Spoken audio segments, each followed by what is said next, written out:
옛날 영화 중에서 빨간 마우라 그러면 누가 생각납니까? 빨간 마우라.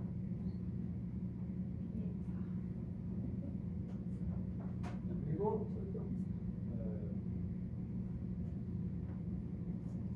신영균 생각나지 않습니까? 신영균 영화 배우가 나이가 지금 96살이에요.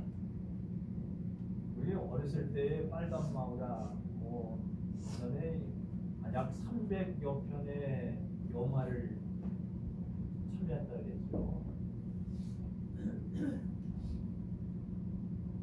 근데 어저께 신문에 보니까 이승만 기념관인데 부지를 4,000평을 내놓고 수백억을 기부를 하고 지금 나머지 있는 건 자녀들한테 나눠주기도 아직도 많이 있나 봐요. 굉장히 부자인가 봐요. 신영균 그 영화 배우가. 정치인도 15대인가 16대에 국회의원을 했죠. 그 전에 한번 떨어질 때는 중앙정부에서 나가라고 막 협박을 해가지고 반강경 나갔다가 몇 편짜리 떨어졌다고 그러더라고요. 그러면서 그가 하는 말이 가져갈 거는 성경책 하나밖에 가져가지 않겠다 이렇게 얘기를 하면서 나머지 있는 것들도 그동안은 가족들과 상의를 해서 기부하려고 그러면 상의도 해야 될 거 아니에요. 아내한테도 상의를 다 했지만 이제는 그런 거 상관없이 다 주고 내가 가겠다 이렇게 한 것이 신문에 났더라고요. 어저께 신문에. 성경책 하나만 가지고 우리가 이 세상에서 돈 벌기가 굉장히 어렵습니다. 이동규 교수가 말했듯이 두 줄 클럽이라고 하는 클럽에 얘기하듯이 돈 버는 것은 기술이 좋아야 돈 버는 게 기술이 좋아야.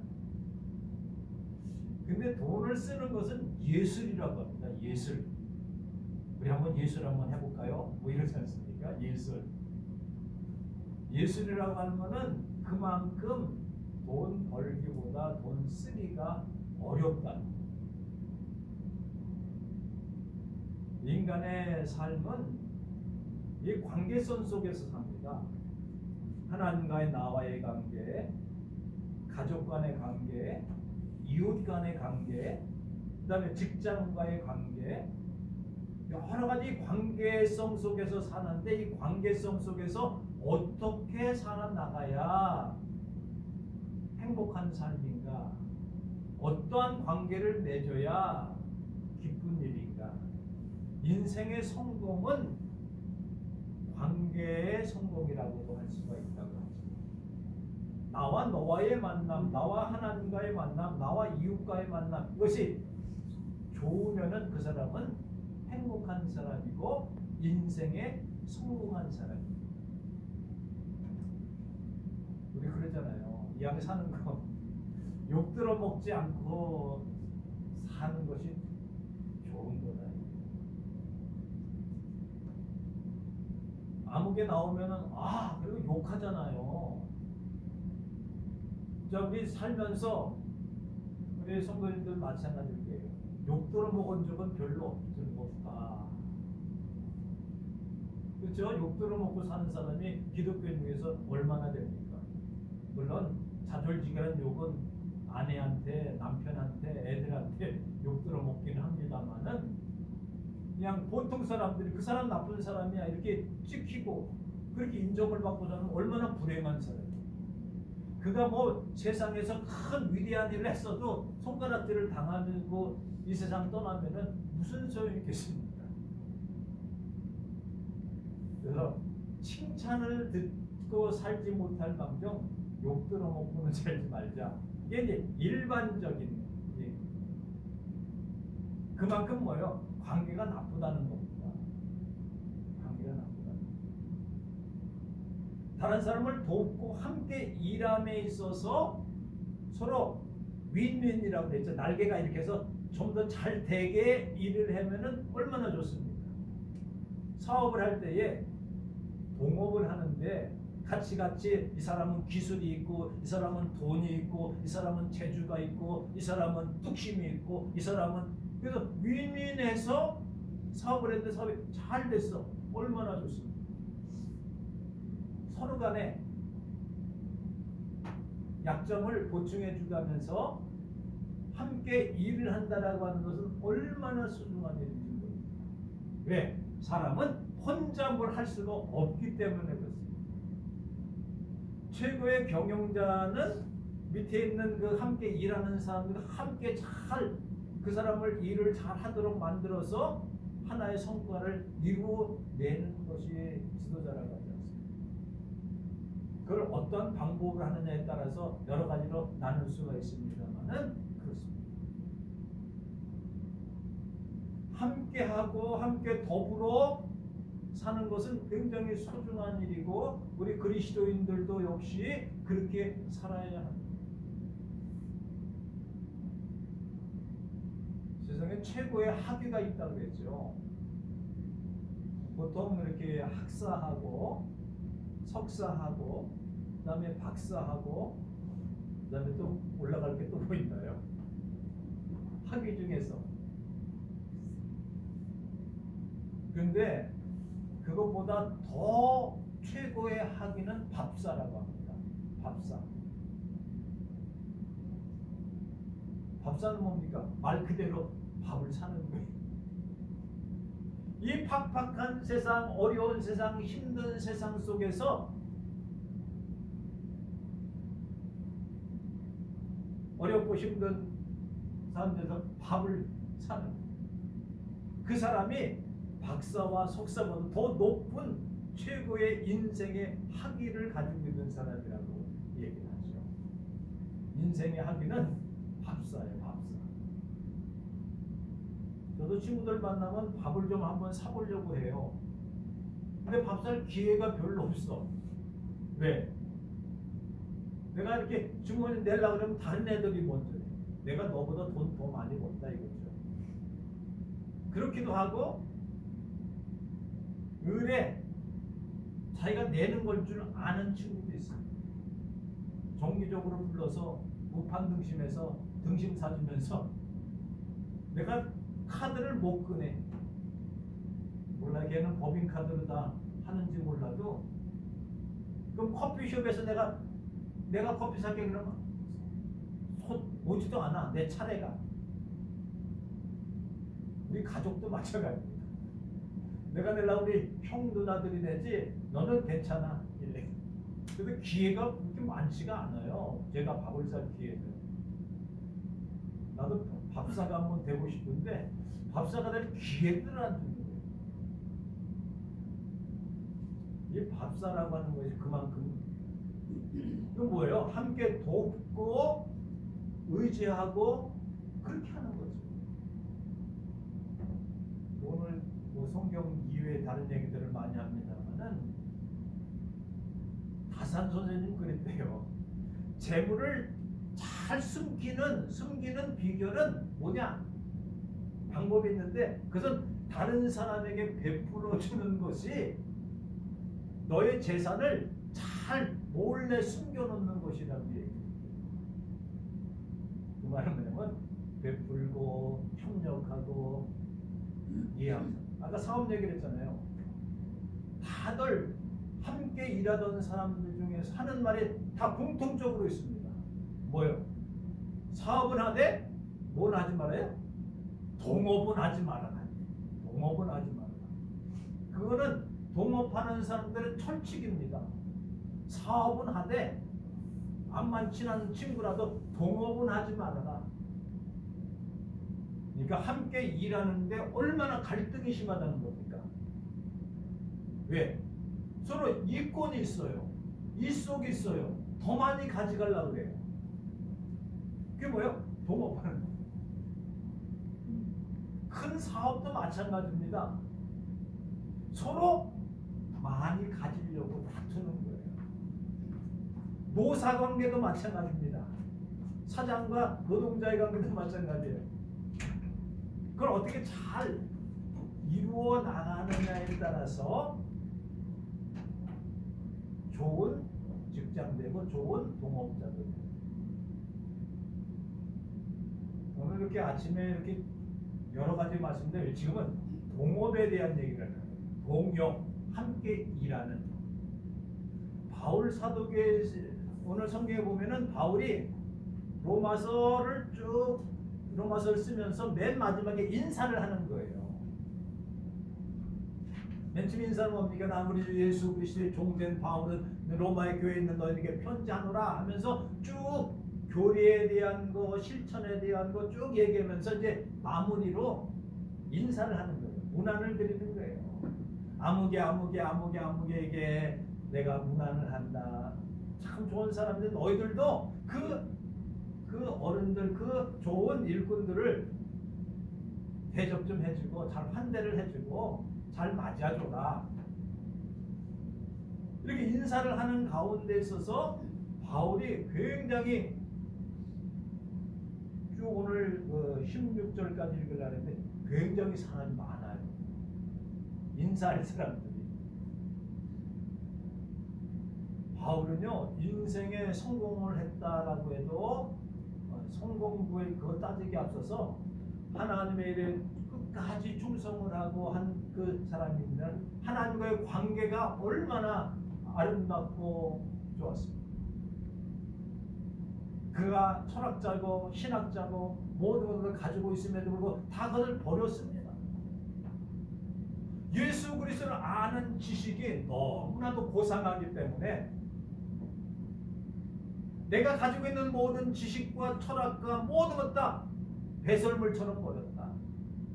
나는 많은 것들을 알고 있고 철학적으로도 당시에 최고였습니다마는 그래도 나는 그거를 하나도 귀중하게 여기지 않는다. 그냥 쓰레기, 배설물, 그것을 버렸다. 내가 자랑할 것이 많이 된 자랑은 하나도 없다. 내가 자랑할 것은 오직 예수 그리스도의 십자가 외에는 자랑할 것이 없다. 얼마나 멋있습니까? 이게 바울입니다. 그럼 하나님의 관계가 얼마나 좋습니까? 얼마나 가깝습니까? 예수 그리스도께서 말씀하신 그대로 순종하고 죽음의 골짜기까지, 사망의 골짜기까지 간 거예요. 그러다가 얻어맞기도 많이 얻어맞고 폭풍 때문에 죽을 기회도 있어요. 돌로 치는데 몰래 도망가기도 되고 감옥에 갇히게 되고. 누구 때문에 봅니까? 예수님 때문에 그래요. 사명 감당. 하나님 관계가 너무 그것 이외에 바울에게 부러운 것들이 많았어요. 오늘 성경을 보면 바울이 너무나도 부러워. 나도 그런 사람 되고 싶어. 내가 어렵고 힘들 때에 내 곁에서 나를 한번, 여러분 휴대폰에 보면은 이렇게 인원이 어떤 사람은 한 100명 정도 되는 것 같아요. 100명 좀 넘, 100명이 뭐야? 쭉 그러면 한번 누구한테 한번 전화해볼까? 쫙 찾아봐요. 할 만한 친구들이 별로 없어요. 내가 어려우면 누가 제일 먼저 뛰어들어올까? 쫙 보면 별로 없어요. 그러면서 한다는 거예요. 그래도 가족이 최고지. 네? 만약에서 돈이 막 급할 때가 있지 않습니까?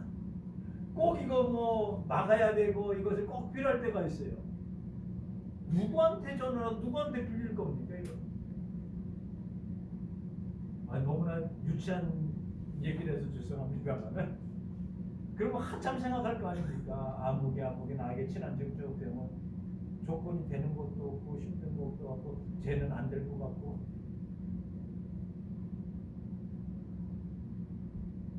결국은 그냥 어떻게 하냐 고민하지 않습니까? 이 사도 바울은요,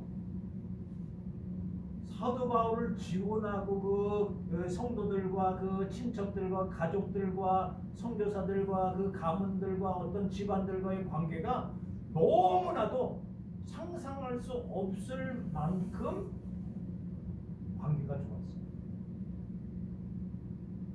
관계가 좋다는 건 뭡니까? 소통이 되어지고 한마디 하면은 돌아오고 반응이 있고 이런 거예요. 그런 것들이 오늘 보면 여기 보면은 제일 먼저 갱그리아 교회의 베베 집사님, 베베 그 지역의 유력자입니다. 유력자예요. 그리고 이를 추천할 만한 사람입니다. 바울이 추천은 아무나 해주진 않습니다.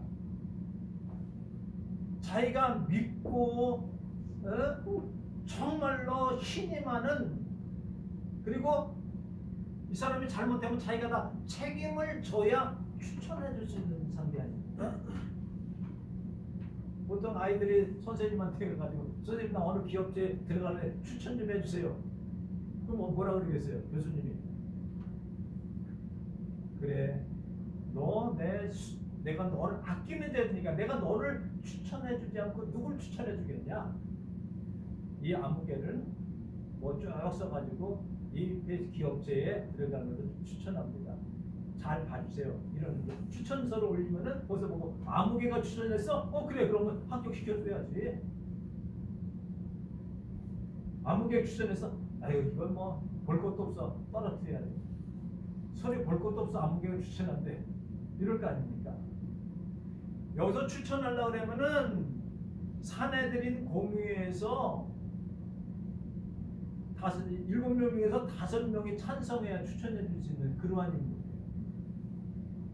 그리고 지역에 있는 모든 사람의 경제적인 유력자일 뿐만 아니라 그 사람은 돌보는 사람이고 그런 사람입니다. 바울이 한마디 하면은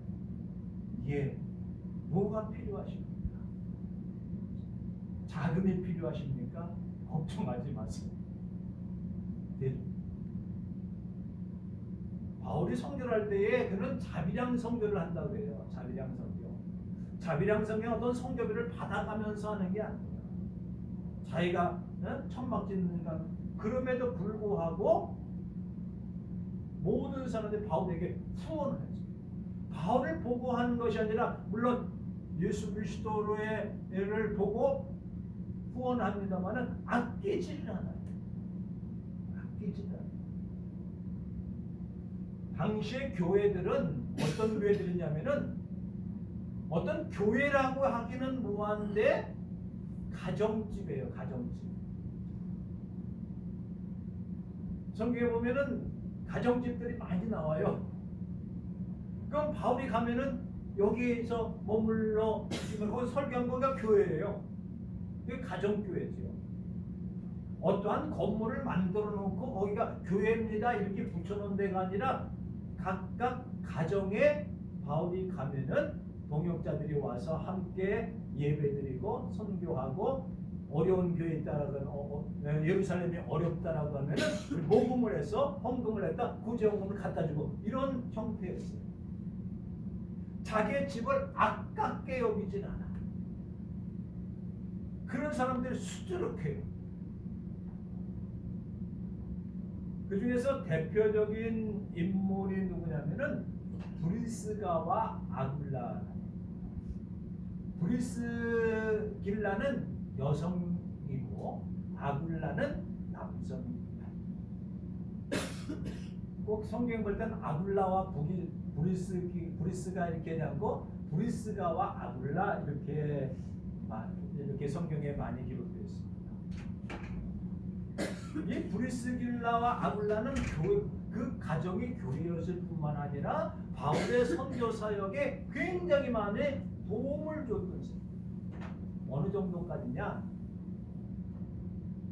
목숨을 내놓으라면 목숨을 내놓을 정도로 그렇게 바울을 위하고 선교 사업에는 목숨을 내놓은 그러한 사람이 누구냐? 브리스가와 아굴라. 브리스가와 아굴라이 이게 부부끼리 이거 신앙생활하는 데 있어서 이게 마치기가 굉장히 어렵습니다. 신앙의 형태가 함께 하기에는 너무나도 어렵습니다. 그러니까 설교는요 같이 들어야 돼. 같이 들어야 돼. 그래야 통하지. 이게 신앙의 형태가 다르기 때문에 갈등도 굉장히 많이 있습니다. 신앙의 그 차이에 따라서 서로 부대끼는 것들이 많이 있습니다.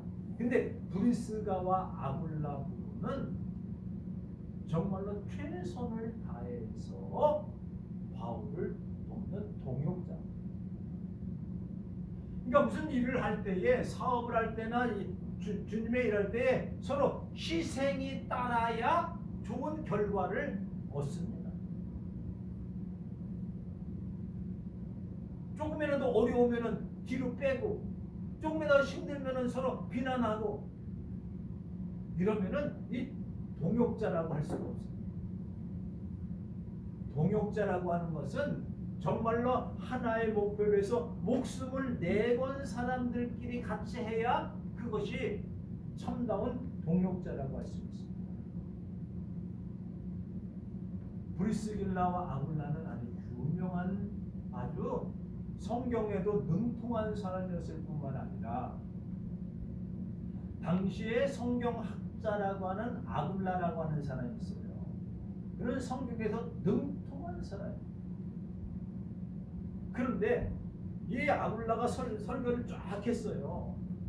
내용적으로는 굉장히 위대하게 잘했어요. 바울은, 이 브리스길라와 아굴라는 잘 대접해 놓고 얘기를 합니다. 가르쳐 줍니다. 그거는 다 얘기를 하지만 성령 하나님에 대해서는 당신 잘 모르는 것 같습니다. 성령께서 하셔야 됩니다. 라고 아굴라에게 조언을 해줄 수 있는 그러한 아주 신앙의 든든한 사람이었습니다. 바울이 바울 되기까지는 바울이 잘나서 라기보다는 물론 그랬죠. 그러나 이웃에 동역하는, 함께하는 사람들이 너무나 많았어요. 너무나 많았어요. 오늘 성경에 쭉 읽어보면은 이방인의 교회, 에베네도, 그 다음에 친척, 그 다음에 여성, 그 다음에 동역자, 그 다음에 등등. 구체적으로 잘 나와 있지는 않지, 이름들은 쭉 나와 있잖아요. 그분들이 다 누구예요? 바울의 동역자. 한 사람이 아니에요. 여러 가족들, 각 교회들 한 마음과 한 뜻을 가지고 주님의 일을 했기 때문에 그 주님의 일이 성공적으로 온 세계에 복음이 전파되는 길로 나가게 됩니다. 바울은 얼마나 감사합니까? 얼마나 고맙습니까? 그러니까 바울은 내가 잘나서 그랬다라고 하는 것을 나타내지 않습니다. 여기서 오늘 인사해 보면은 이 베베 집사님이나 브리스길라와 아굴라라든지 에베베너든지 유니아나든지 암볼리아, 누르바노, 스다부 이 등등등등 쭉 이 사람들 때문에 하나님의 사역을 함께 했다라고 하면서 이들을 높여주고 극진히 대해주어라. 이 바울의 위대함은 그겁니다. 자기가 잘했으면은, 성과가 좋았으면 자기를 내세웁니다. 내가 잘해서 이렇게. 그런 건 바울에게는 하나도 없습니다. 오히려 오늘 인사하는 내용을 보면은 나는 할 일을 했을 뿐이고 이 일을 위해서 많은 동역자들이 나를 도와주셔서 이렇게 로마에게 보내는 편지 가운데서 이들을 만질 때마다 잘 대해주고 고맙게 여기고 감사히 여기고 환영해주고 그렇게 하라고 지금 편지를 하는 거예요. 나도 무난하고 당신들도 이런 사람. 근데 이제 이 사람들이요 함께 이렇게 일하는 사람들이 아니에요. 멀리서 베베 같은 집사님은 2년 정도 후원해 준 거예요. 함께 만나서 같이 뛰어다니는 게 아니었어요. 가는 곳곳마다 멀리 어떻게 보면은 바울의 편지를 받고 이렇게 특별하게 이렇게 만나보지도 못한 사람들이 있어요. 그럼에도 불구하고 그 관계가 얼마나 좋았습니다. 성경에 편지를 쓰는 가운데 이렇게 오랫동안 저들에게 감사했는데, 우리가 보통 그러잖아요. 내가 나된 것은 하나님의 은혜일 뿐만 아니라 부모의 도움이 있었고, 그렇기 때문에 내가 이 자리에 올라게 됩니다. 이렇게 얘기하잖아요. 보통 인사할 때. 나는 연약하지만 나를 내조하는 아내가 나를 잘 지켜 세워서 나를 격려해줘서 내가 여기까지 왔습니다. 나는 별거 아니지만 우리 부모님의 기도로 인해서 이렇게 왔습니다. 이렇게 얘기를 하지 않습니까? 내가 나된 것은 물론 그리스도의 은혜입니다만은 주위에서, 이거 목사 만들어주는 것도 마찬가지입니다. 그 사람이 뭐 잘해서 그렇게 이렇게 되는 것도 아니에요. 주위에서 사람 만드는 거는요, 내가 만든다가 내가 잘한다고 되어지는 게 아니에요. 주변에 좋은 동역자들과 좋은 사람들이 있으면 그 사람은 좋은 사람이 되는 거예요. 반면에 좋은 사람 옆에 있는 사람은 덩달아서 좋은 사람이 동역자가 되는 거예요. 어떤 면에서는요, 이 동역자 옆에서 기도해주고 후원해주고 염려하고 목숨까지도 내놓을 만한 그런 사람들 때문에 바울이 그렇게 되어줄 수 있었다는 거예요. 그러니까 바울이 얼마나 감사합니다. 그러니까 보내는 편지 가운데서 나중에 이렇게 말씀하고 있는 거죠. 그러니까 바울은 예수 그리스도와 교회의 관계, 바울과 그리스도의 관계, 바울과 교회의 관계, 바울과 성도들의 관계가 하나님의 영광을 위해서 십자가와 사랑으로 맺어졌기 때문에 이러한 좋은 동역자들입니다. 예를 들어서 조금이라도 바울에게 사리사욕이 있다라고 합니다. 자기의 명예와 욕망과 자기의 지위와 이런 것들을 내세웠다라고 하면은 이런 동역자들, 누가 이 동역자가 이렇게 돕고 그러겠어요? 바울의 희생과 동역자들의 희생 가운데 세계 선교가 이루어졌다라고 하는 것을 우리는 기억합니다. 그래서 그러면 이제 오늘 마지막으로 말씀드려요. 어떻게 문안하라고 했나? 어떻게 인사를 하라고 했나? 합당한 예절로 넉넉한 환대로 맞아줘라는 이런 사람입니다. 아까 얘기했듯이 넉넉한 환대로 하면 어떻게 보면은 1등급이 임금이고 2등급이 국빈이고 3등급이 뭐예요? 추천을 받은 사람. 그러니까 그냥 받아주라고 하는 의미가 아니라 그에 걸맞는 갱그리아 지방에서 모든 사람들에게 물질적으로 사회적으로 보호자가 되고 감싸주는 것이 되어지고, 그리고 저들을 도와주었던 상담자가 되었던 이 베베 집사님과 모든 사람들이 합당한 예절로, 다른 말은 넉넉한 환대로 대접해라. 그 다음에 우리가 읽은 것은 16절에 보면은요, 거룩한 입맞춤으로 문안하라. 어떤 데 입맞춤을 합니까? 친애할 때에, 경외할 때에, 흠모할 때에, 이런 사람들을 그냥 반가워요, 고마워요, 이런 의미로는 사랑으로 영접할 것을 거룩한 입맞춤이라고 얘기를 하고, 또 거기에 뛰어넘어서 이 레벨이 어떻게 해요? 경외할 정도로, 경외하는 것은 두렵고 떨림으로가 경외라고 하는 의미잖아요. 그러니까 그냥 반갑습니다. 그냥 높여서 얼마나 높였는지. 그다음에 흠모할 때 한대요. 흠모는 뭡니까? 기다리고 사랑으로 그를 바라보고 그런 마음을 가지고 그들을 영접해 주라는 거예요.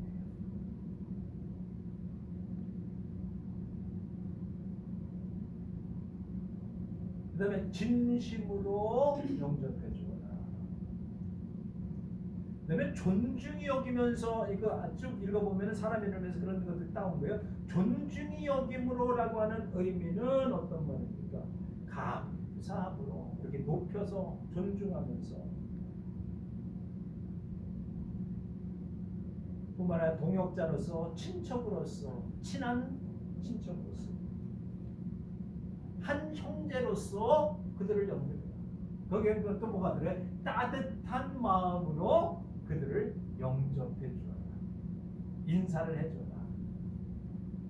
어떤 면에서는요, 우리가 하나님 나라에 가셨을 때에 우리 주님께서 우리를 어떻게 영접해 주시겠는가 기도하시겠습니다. 하나님 아버지, 은혜와 사랑을 감사합니다. 하나님께서 우리를 사랑하시고 복을 내주셔서 사도 바울의 놀라우신 그 동역자들의 모습을 보면서 우리가 하나님의 일을 감당함에 있어서, 교회를 세우는 일에 있어서 사랑하는 성도들과 목사와 모든 성도들이 함께 주님의 일을 이루어 나가는데, 사도 바울이 오늘 로마 교회 보내는 편지 가운데서 인사하죠. 이곳에 있는 우리 모두가 베베가 되어지고 브리스길라와 아굴라와의 가정같이 되어지고 친척과 통신도와 모든 이 관계가 아름다운 관계, 주님을 위해서 함께 목숨을 나누는, 사랑을 나누는, 은혜를 나누는, 물질을 나누는, 힘, 마음을 나누는, 영혼을 나누는 귀한 아름다운 교회, 아름다운 성도, 아름다운 가정, 아름다운 이 사회 되어지기를 소원합니다. 주 예수 그리스도의 이름으로 기도 올리옵나이다.